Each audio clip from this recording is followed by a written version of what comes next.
I look across the raging war and feel the steady beating of my heart. 嵐の前の静けさに刃振り下ろしてく。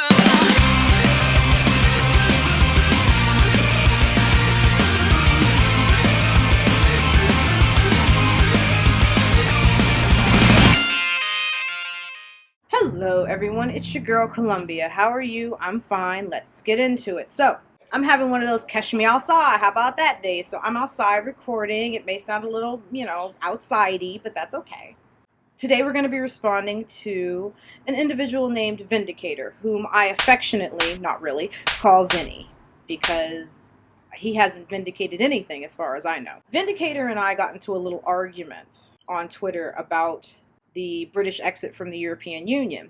Congratulations, you played yourself. In which he makes some pretty stupid points. And he said he would make a video to me. And I found out today, this motherfucker made a video to some other motherfucker, but ain't got shit to say to me? Okay, let's get into it. So as y'all can see from the tweet, I started the shit. I joked, yay, we too were swayed into putting ourselves in a weaker geopolitical position. Do svidaniya. And I don't think he ever got that do svidaniya part, because he never brings it up. He never brings up Russia.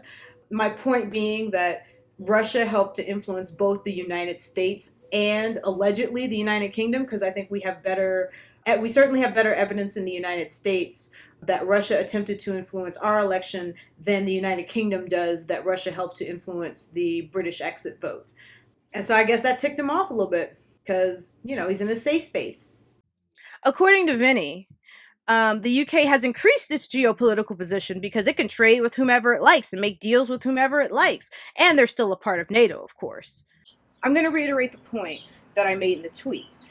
The United Kingdom was the #1 soft power in the world for the last at least decade, at least since those rankings have been available. And only recently has slipped to the #2 soft power in the world. And that has been attributed directly to the British exit. Nothing else, because nothing else has really changed about the United Kingdom. Where I come from, we call going from #1 to #2 a decrease, not an increase. Now, for those who don't know, hard power is your ability to use particularly military force, but really any type of force, coercion or what have you, to affect another nation or to get them to do what you want them to do. Soft power is your ability to use trade and influence and finance to get another nation to do what you want them to do.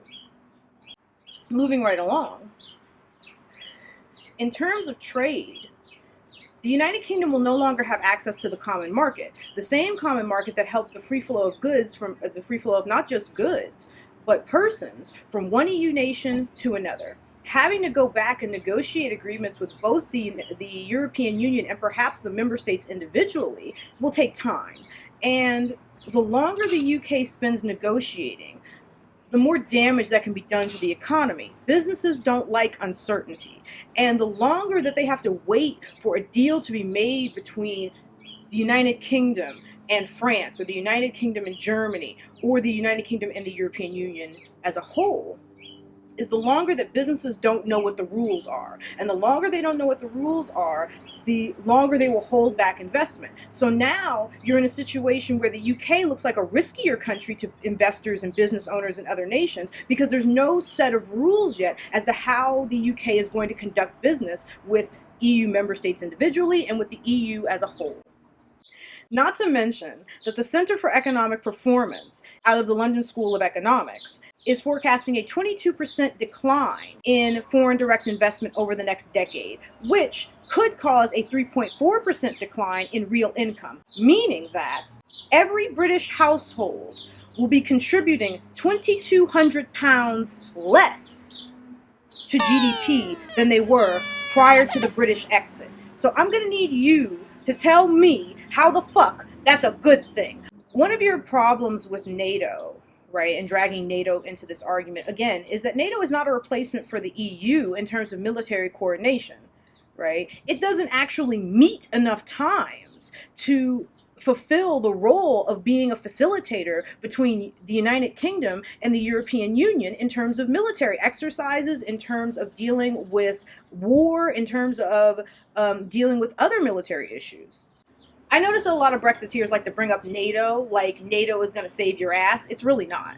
NATO is designed to facilitate things like information sharing and to shore up the assets of NATO members when going off to fight a conflict or to deal with crisis management and humanitarian campaigns. It is not designed so that you can lean on it when you break up a political union.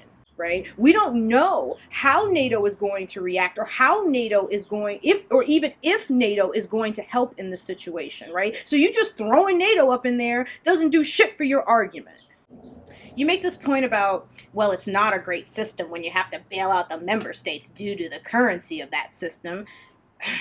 And it's like, listen, your point about the Eurozone is reductionist. Not only is it reductionist, it's irrelevant. So, on to your point about Scotland, you say, Scotland won't secede if they don't have enough support. Well, that's like saying in 1727, the 13 colonies won't secede, they don't have enough support. Things change, circumstances change, dear, and unlike you who stays stilted in his early teens when you had hair and prospects, if the economy of the UK changes, right, if the economy takes a severe dip, that will only gain the independence movement in Scotland more support. And Nicola has said, because I know Nicola on a first name basis like that, Nicola has said she's not giving up on this issue. As the UK gets into the thick of things, public support for independence in Scotland may grow. Moving right along, you make this point about how Theresa May says that she's going to be conciliatory with the European Union. She's going to try to continue to work with the European Union. That's all well and good, but once again, I will reiterate that we are still in the preliminary stages of this exit. Things have not gotten ugly yet, and there's still a 2-year negotiating period coming up. Even if the European Union isn't punitive, the member states may be. You go on to make this point about, but if the political union is not to the liking of a member state, shouldn't they be allowed to leave instead of, quote, forced to stay? Per the example that I used in the tweet, South Carolina in the 1860s did not like being part of the United States. They felt that the United States was passing punitive measures against slave states, and they said, fuck these niggas. The short answer to your question is no. Tastes change, parties change, populations change their minds. You shouldn't be able to run away from a long-standing political union because you don't like it right now. Perhaps you should try getting a better deal out of that political union as opposed to just crying about how horrible it is. So, let's sum all this up, shall we? You haven't been able to justify the decision that the Brexiteers made. You haven't been able to prove that this was a good decision to make. All you've been able to do is what you always do, Vinnie, and that's parrot other people's talking points. That's it. You know where to find me. At Miss Megalodon on Twitter, Cole Wilson on Facebook, at Miss Megalodon on Ask FM, Our LadyColumbia on Tumblr. Good night, good morning, good afternoon.